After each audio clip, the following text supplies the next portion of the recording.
This is James from Visenya, and what the fuck's the name of this podcast again? No. You don't even know the name of the frickin' podcast? Oh, my God. Hold on, I got you. Hey, what's up? This is James from Visenya, and you're listening to the Brutally... Hey, what's up? This is James from Visenya, and you're listening to the Brutally Delicious podcast. Brutally Delicious!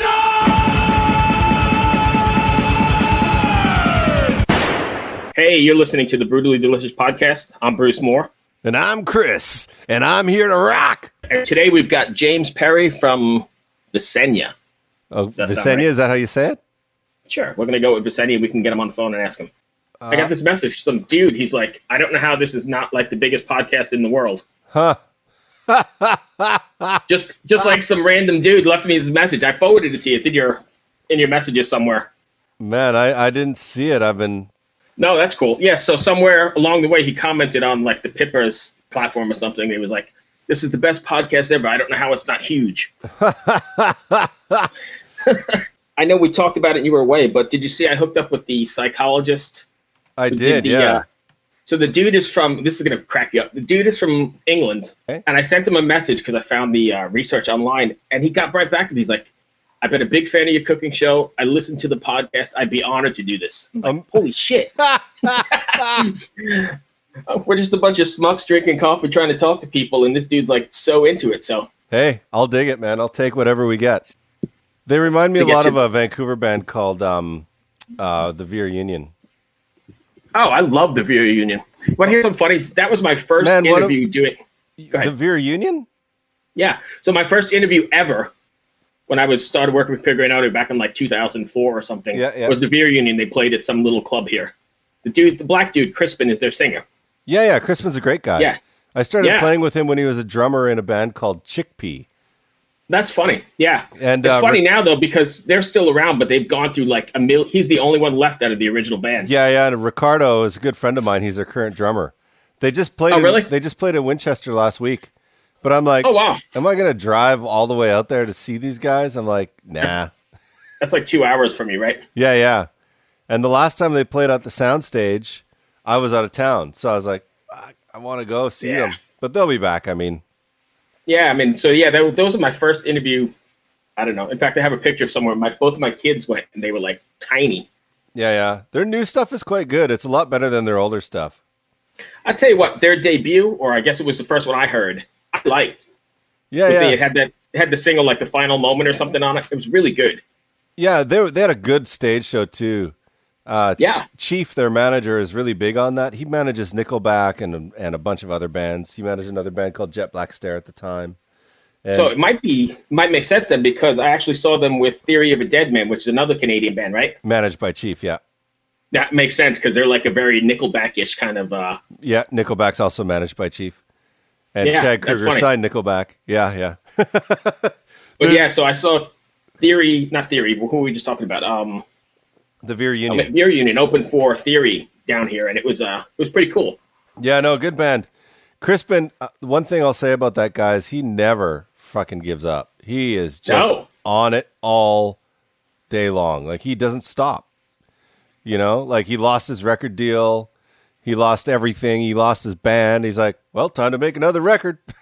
Right. Let's get back in the van and cruise. I mean, they're not even in buses, and he ain't getting any younger, but he's still at it. That's impressive. Yeah, no, he doesn't quit. Same with their drummer, Ricardo. That guy doesn't quit either. The first time I recorded Ricardo, I was working with this producer called Murray Yates. Mm-hmm. And I don't know if you heard of his band. It was called 40 Foot Echo. They had like a huge... he has a gold record on his wall for some Lindsay Lohan movie that his song was in. But whatever, man. Gold record is a gold record, right? He's a super nice guy. He actually produced my last song as well. But just a super nice guy, and Ricardo was the drummer that he was using for everything because he played in 40 Foot Echo at the time. Right. Yeah. So just to quickly change topics, what do you think of the new Rammstein album? Here we're going to disagree again. I saw your posts, and this is going to be another Gojira sort of thing. I listened to it, and I go, I don't know. I have no idea what to think. So I've never been totally on board the Rammstein thing anyway, maybe too industrial, but I don't get it. There's the new one, the new single that's out. they're playing the hell out of it. I don't get it. I know you do. I saw your post. It didn't blow my mind away. It's not something that I want to listen to every day. I just like the message of the video. Oh, yeah. Okay, I can get with that. I thought you were on board with the whole Rammstein thing. Oh, God, no. I don't know what to think of them. I love Rammstein, one song at a time. I can't listen to multiple songs because they're all the same. So I know people love them and they're huge, and I'm not taking anything from them, but not my thing. Yeah. However, Liquid Metal's been playing the shit out of the new Death Angel, and boy, is that fucking good. Oh my God, that is so good. I think it's Humanicide, right? Yeah. What station are you talking about? Liquid Metal? I listen to Liquid Metal on satellite radio. Oh, I don't have satellite radio. Oh yeah, it's on like 24/7. Oh, I gotta get it. Do that. No, I can't live without it because that's where I pick up all this new stuff. Like I caught that new Death Angel. And was like, holy fuck. No, those guys are constantly pushing the envelope on thrash metal. It's like, if I look back at their history till now, it's just how do they just keep getting better? You know, you think right. Like historically, as a band gets older, they tend to get softer and kind of more mellow. You know, but Death Angel is just getting heavier. And I feel like we keep repeating ourselves on this because we keep coming back to the same topic, but that's one of those bands that I think deserves way more credit than they get. Oh yeah, I think this is this is our 5th episode, and this is the 5th time we're talking about Death Angel. At some point, we'll get to talking about glam metal here too, and we'll be good to go. It'll be repetitive. Dude. Speaking of glam metal, right before we started this call, I was listening to Brittany Fox. Oh, I love them. Yeah, Long Way to Love. What else you been listening to this week? Oh my God, I bought a JBL Bluetooth speaker with Google Home built in. I took it down to Jamaica with me, and let me just say that I had the guy that brings beverages to the room. I was paying him to just keep a flat of beer in my fridge at all times. So 24 beers. I saw your post. All the time. And he was just like, I'm Elvis, I'll take care of you, man. I was like, all right. So I was just paying him to keep my fridge stocked with beers. And one day there's no one at the pool except for my wife and I. And I was like, okay, listen, because we had we had like a swim up pool, and it was pretty far away from the main pool. So I was like, okay, we're just going to listen to some metal because no one's here. And I just hit on, I couldn't get any music down there except for YouTube. So nothing's allowed down there. No Spotify, no nothing. You hit play, it's like, nope. Can't. Seriously? Oh, yeah. You're not licensed to listen to this in Jamaica. I'm like, oh, my God. Wow. So I had YouTube because YouTube has everything. So I just typed in metal playlist, and I'm just blasting everything from like Alice in Chains, Gojira. That's where I heard the new Rammstein song. So were you playing anything good? Well, you know, that sounds like dentist music to me. There's some Bryan Adams that popped up, you know. Oh, I can take Bryan. You know, Bryan Adams is playing here with Billy Idol. Actually, he's playing by you in Bristow. Yeah, he is. Yeah. I think I'm going to go. I asked my wife, do you want to go? She's like, I've seen Bryan Adams like every year of my life. Do I really want to go see him again? I was like, but you're not going to see him in his hometown. You're going to see him in D.C. You can see the difference. I've never seen him. Is he pretty good live? Oh, dude, the guy's amazing. And he brings out the best session musician or studio musicians on the road, like world-renowned musicians. His band is sick. And they're well-rehearsed. Yeah, I like him. Bryan Adams has a reputation for being extremely organized and well-prepared. Anyways, while I was playing that metal playlist in Jamaica, it turned into like this alt rock 90s stuff, and they were playing like Melvins and that's not bad. Alice in Chains and Nirvana and like some cheesy bands too, like Soul Asylum and So I mean, Soul Asylum, if they're playing Runaway Train, I can get with that. Yeah. And then they played it was just going on and on, Green Day and all this stuff. Anyways, it turns out as the metal is coming on and playing, there's this girl that comes out and sits on the patio, and she looks like she's like in her mid-20s maybe. And I'm like, oh God, I don't think she'll probably like this, but I'm not shutting it off unless she asks. So I turn it up a bit, and my wife gives me the evil eye, like, what are you doing turning this up? This is so offensive. Anyways, the girl starts tapping her foot. Oh, really? And So then, they weren't too put off. They weren't too put off by you. no, and then the music stops because YouTube made me like every 30 minutes is like, "Are you still here?" And the music stops, and the girl gets up, and she's got like a beer in her hand. She's like, "Man, you're playing the tunes I want to hear. I love this music." I was just like, Nice. "What? This is great. You're 25." Chris, meet James. James, meet Chris. Hey, James. Hey, what's going on, guys? Not much. Not a thing. Just kind of hanging out. Thanks for joining us here today. We won't keep you too long. No worries, man. Thanks for having me. Absolutely. So you're in Jersey now. You said, what do you guys? You have any shows coming up? Yeah, we just did our release show on Saturday. We did that in Bound Brook. We got a house show coming up on this Saturday in Union, and we have one in July at a bar in Denellen. Oh, cool. So you're staying fairly busy. Oh yeah. We're just trying to push however we can. You know, we're sending out to like radio shows and or at least I'm trying to send out to like Sirius XM and any local stations we can get on. We're just trying to play some shows for the EP around.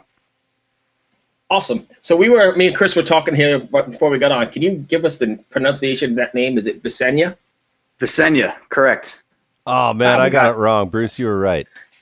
I'm always right, Chris. Hey, unless it comes to Rammstein. What did All right, what did you, James, Chris, where what are did you on think, Rammstein? What did you think it was pronounced? What's that? How did you think it was pronounced? Visenya. That's close enough. He's Canadian. You got to forgive him. Well, I was looking at your Bandcamp page, and I saw the hashtag New Brunswick. So I was like, well, maybe there's a Canadian in there, and it's some weird Eastern thing. I don't know. Nah, that's New Brunswick, New Jersey. Ah! Yeah. I had no Not idea. everything revolves around Canada, Chris. No, nothing revolves around Canada. That's why it's so crazy up there.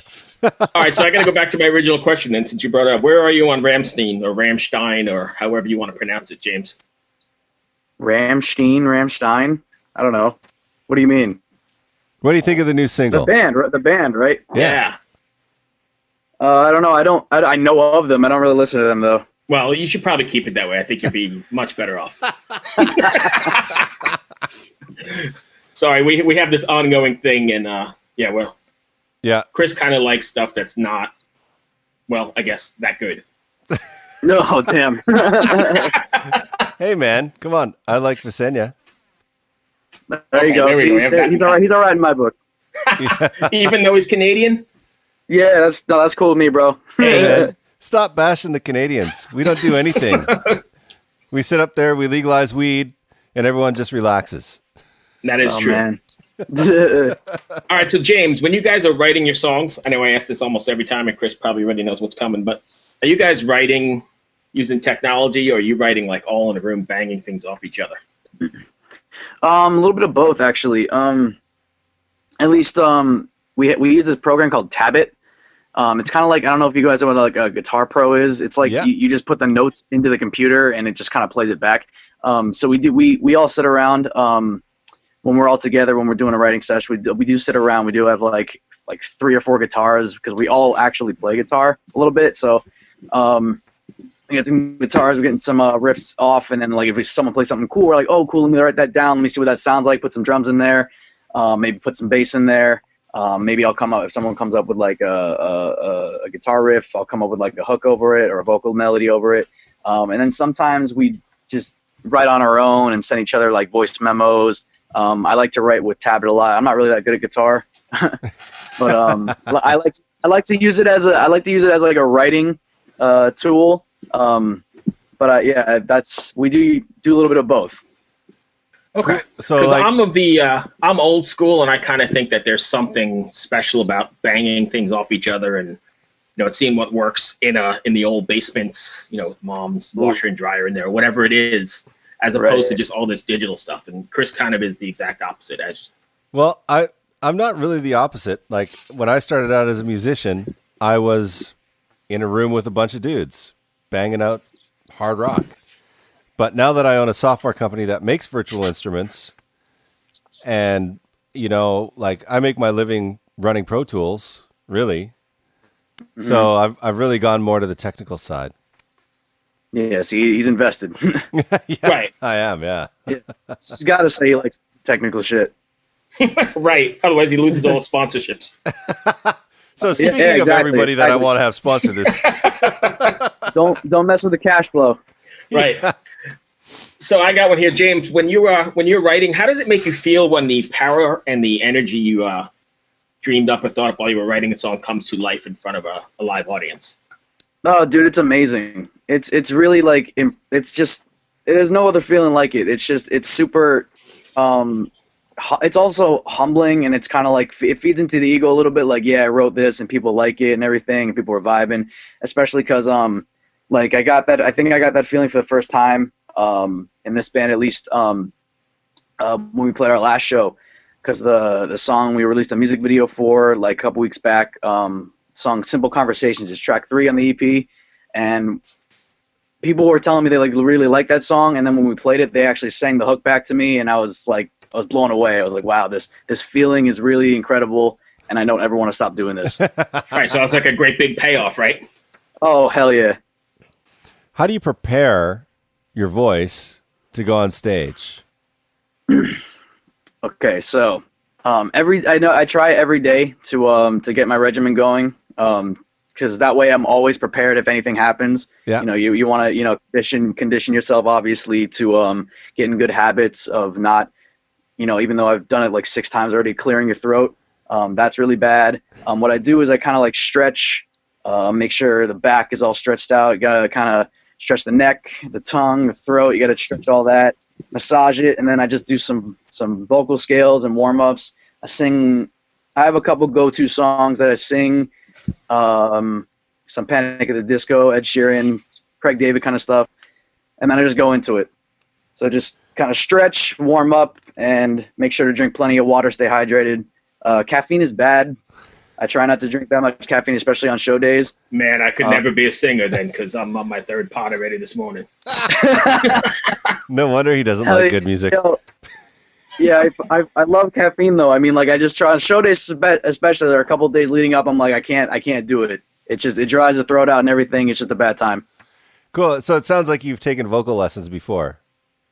I have actually. About a year ago, I was studying under Steven Schnerman. He's out of Cranberry, New Jersey. He studied at Juilliard and everything. He was actually a friend of mine's father. We got linked up somehow, and I had to stop because they're super expensive. But I did it for about a year, and I think that it was super super beneficial, and I learned all that I could, or that it was really, like I said, beneficial to me. At least only doing it for a year, but I learned a lot of really valuable lessons and tools that I could use to at least enhance my singing and where I want to go from here. So shout out to Steven. Well, one thing that I can, even a year is going to teach you how to like be able to sing through a set multiple days in a row. You know, so I often meet singers through recording, and they're like, I don't want to take vocal lessons. It's going to ruin who I am. And I was like, no, it won't.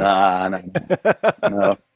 It'll just make you better in the long run. Like if anyone wants to sing, I mean, it is expensive, but I just definitely recommend finding a teacher that like can definitely work with you and knows at least like how the voice works. Just let them guide you, show you the way. Oh yeah, the first voice lesson I ever took was with this Russian guy who defected. He was an opera star in Russia, and he defected in the 80s to Canada, and he was on tour, and he was trending like what was that band? It was a boy band called O Street, or I can't remember. Anyways, that's what his big breakthrough was, and my publishing company at the time sent me to him to learn to sing because I couldn't sing. I was terrible. So they were like, you write good songs, but you're terrible. So I go see this guy, and I was like, yeah, you're going to ruin me, man. The same old. And he goes, watch this. And he just belts out the E. He's just like, me. And the whole room just blew up. And I was just like, okay, I'm good. Let's learn. That was a great story, Chris. Yeah, great story about the Russian defector. Hell yeah, man. And the boy band. Yeah, The boy band. I like when he like cut that dude's throat. Yeah, that was crazy, yo. Right. I can't believe he even said that. That wasn't even on the record. You can't say that. Here's the tag for this show. It's Russian defector, boy band, and slicing of throats. Yes. metal. You can't be any more metal than that. So, Hey, James, I'm looking at your Facebook page, and on top of making pretty catchy hooks, what's your favorite SpongeBob quote? Oh my god, dude. I don't know. I'm the only one. The first one that. The first one that comes to mind is. Oh, I can't even remember. No worries. Nah, don't put me on the spot like that, bro. There's way too many. I can't. There's a good one for every situation, I would say, but right now I'm completely blanking. So you don't got a good one for the boy band, Russian defector, throat slicing Canadian?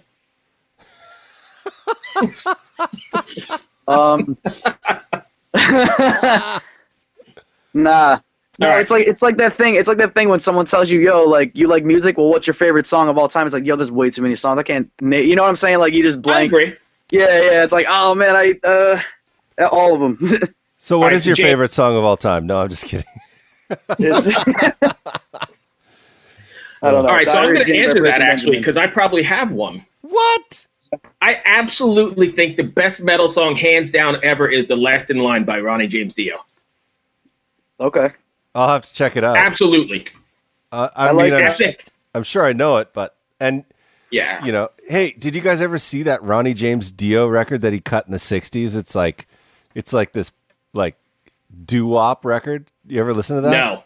Oh No. man, I got to send it to you guys. It's so funny. I'm like, there's no way, but it's actually Dio singing doo-wop in the '60s. That's interesting. He had a record deal. All right, so James, I'm sure you don't know too much about Chris, but he's just new to the metal scene. That's why I forgive him for not knowing The Last in Line, because that's like the ultimate and classic. I mean, we're one and the same there, buddy. Yeah, Oh, come on. Yeah. Both of you need to go Google that as soon I'm as you not- get off this podcast. I'm going I'm to. not. Yeah. No, I know. You gotta send me some links. No, I'm not. I'm not gonna much of a plug classic. inbox. Yeah, I know. You're not into All right. classic metal, you're saying? No, I'm not. I didn't really grow up with it. But and then I don't think my dad's kind of into it. But like whatever my dad was into, kind of I got into it. But even then, I kind of just carved my own. I wasn't really into music until like middle school, which So- was weird. And then like, the first band I got into was like Linkin Park and 3 Days Grace. Oh yeah. Yeah. 3 Days Grace, from good the- Canadian band, eh? They are Canadian. You're right. What do you think of their new singer compared to the old singer?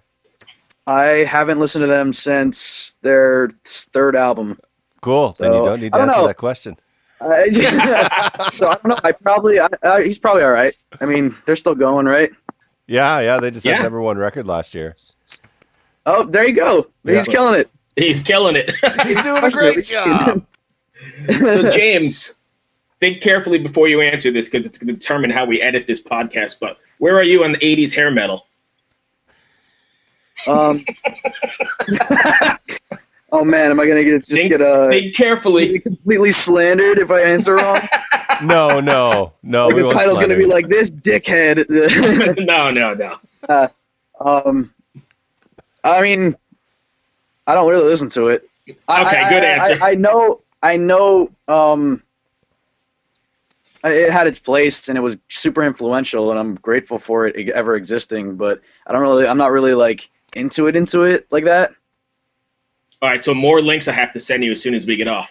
All right, let's do it. Okay, did you at least Educate me. Did you at least watch The Dirt on Netflix? No, what's that? Oh, you're killing me. This is You're killing me. sacrilegious. This is sacrilegious here. Okay, it's the story of Motley Crue. Oh, okay. You have to watch it. Yep, and I lived through it. It was pretty accurate. Why? Sell me on It shows you how not to be a rock star. it. Okay. Oh, okay. Don't do heroin, right? Yeah, Exactly. stay off the All that heroin. excess from the 80s. I got that down. Don't Yeah. have sex with your A&R manager or with your A&R's wife. You know, things like that. Right. Oh, okay. All right. All right, so Step one. James, I know you probably think this is a completely ridiculous podcast here, and you didn't like to be put on the spot, but I'm good at putting people on the spot with some questions randomly out of nowhere. That's all good. Shit is fun, man. All right, so you ready? Yeah. If you were a pizza delivery man, how would you benefit from a pair of scissors? If I was a pizza delivery man, how would I benefit? What the fuck? I'm sorry. I don't know if I can swear, but I've sworn a couple You can times. swear all you want, dude. Fucking right, you can. That is the wildest question, dude. How would I benefit from a pair of scissors? Pizza delivery man. I don't know, bro. Dude, what the fuck? I'll answer it. I'd cut the crust off. Yo, someone else give me an answer, because I don't know how to answer this question. I'll cut the crust off. There you go. That will take that. You're gonna cut the crust off? You're delivering the pizza. What if they wanted they want the crust, right? Yeah, but I think the crust is the best part, so I'll cut it off and eat it for me. Yeah, you're weird. You like all this weird metal. Sorry. I got throwing some fucked up ones just for the hell of it. I mean, if pizza's not sliced already, I can cut it that way. Okay. There you go. See, And then I can put it back together so I can sneak a slice myself. I don't know. All right. So James, just so you're aware, this podcast is more about having conversations than it is about like where did you come from? What are you doing? Little things like that. It's all good. It helps people kind of get to know you as They a know person. that I'm not, they can tell that I'm not like clever enough to think of a fucking answer to that question. It's all, Like off the top of the But head. you know what? I applaud you for it. Like, what the fuck kind of question is that? And you may get off the phone and think, boy, that guy was an asshole. I'm never going to talk to him again. And I'm sorry, but we just kind of have fun. No, yeah, dude, this is fun. This is fun. I guarantee it's one of the weirdest interviews you've ever done, or probably will ever do. Fuck yeah, dude. If I get interviewed again, what's the weirdest question someone ever asked you on an interview? I'll just re-ask it to them and see what they say. Dude, I asked that question to David Draymond from Disturbed. What did he say? He just looked at me like I was nuts, and then he said he would cut the strings off the pizza boxes. I don't know that there's any strings on pizza boxes, but that was off. Where the fuck is he from? What? I don't know where Disturbed is from. They're but so that worried was his about answer. their pizza boxes getting stolen. They gotta put strings on them. Like, I'm just gonna be thinking about this question the whole time. you're gonna Well, get. I got one more for you. Are you up for one more or no? Yeah, hell yeah. All right. So, how would you describe the color yellow to somebody who's colorblind? I'm looking at Chris, and I don't know if you have your video on, but Chris is gonna fall out of his chair. They're blind, right? So they can smell like really well, probably. No, they can see. They're colorblind, so they can't see yellow. Oh, you're right. You said colorblind. Sorry, not blind. Okay, yeah, okay. I just tell them to get really dehydrated, take a piss, and then smell the toilet bowl. You know what? That's absolutely the best answer I've heard. That's perfect. And I've always thought of that when I ask that question. Everybody comes up with weird shit, but that's the perfect one. Hell yeah. That's the color yellow. All right, man. I apologize for the fucked up question. What's the Chris, what do color you got? yellow? It's a dehydrated piss. Oh, not the sun, not That shit warm. is- It's Right. just a dehydrated piss. Right. The most obvious is the sun in the sky, but we're gonna go with the piss. That's all right. No, the sun is white or orange, or it's not yellow. All right, Chris. I'm gonna turn it over to you because I'm heading down a dark path. That's okay. You can go down that path. I like it. It's fun. So, we'll bring it back to your band here. Where can we Oh check? yeah, that's why we're here anyway. That's right? why we're here. I guess we should probably talk about it. I completely forgot too, guys. All right. Cool. What are we talking about again? How do I pronounce my band name? Shit. Oh yeah. Okay, so where can we find your band? Visenya is everywhere. We're on Spotify. We're on Apple Music, iTunes. We got a YouTube channel. We make I don't know if you guys saw, but we make stupid promo videos. We made one for our release show and the pre-orders of the CD, and then we made one for our music video. And it's just because I do like photography and videography. So we're a bunch of silly dudes. So we just like came up with a really rough, like loose script. And we were like, this is going to be fucking retarded. Let's like just make a dumb promo for it. And we shot it and I'm in it. And then I edited everything. You guys should check those out. They're on our YouTube page. But yeah, we're on Facebook, Instagram, Twitter, all that stuff. At Visenya Band, one word, everywhere. Is there a song you would recommend people? But just Sorry, wait. Go ahead. Before we go further, how do people spell your band name? Just so, because if they're looking for Visenya, they may spell it in a strange way. Who knows? Yeah. Visenya, Visenya. And also, we have vocals. There's another band. I think they're Canadian. Fucking bastards. I think they're a duo from. I'm not trying to push them, but I think they're like a duo. But they're instrumental, and they have the same name as us. But we were there first, and we got vocals, so that's how you know to tell us apart. Fuck And you those got to add the Canadians. band at the end of your name to find you, right? What's up? Yeah. got- Visenya Band, one word. Yeah, that's our handle on everything. Yeah. Cool. Go ahead, Bruce. So what would be, if somebody wanted to become acquainted with you guys today, they're hearing this podcast and they made it through all our dumb shit, and they want to hear you guys, what song would you recommend, or what video, or what's the best way to get introduced to you? All right. So I think the EP is a little eclectic. So if you want like a more like smoother transition, like if someone's not really into like harder rock, start with the song "Simple Conversations." We got a music video for that one. That one's a little more like, it's got like the poppy vocal hook. It's a little lighter, but it's still upbeat and fun. And if you're into like a little bit of the heavier stuff, try Revisions. That's the last track on the EP. Okay. Yeah. It's a little more heavy, a little more melodic. Cool. All right, perfect. Anything else, Chris? No, I'm good. I really appreciate you taking the time. This is James from Visenya, and you're listening to Simple Conversations off of our debut EP, Commonplace. I definitely think people should be checking out Visenya. Absolutely. I mean, he seems right down to earth, and it sounds like they're working their ass off to try and get out there. Right, and we're going to cue this song up here for all you to listen to, so give it a spin, and go check them out at visenyaband.com and everywhere else you can find them on social media. Rock on. Where are your words?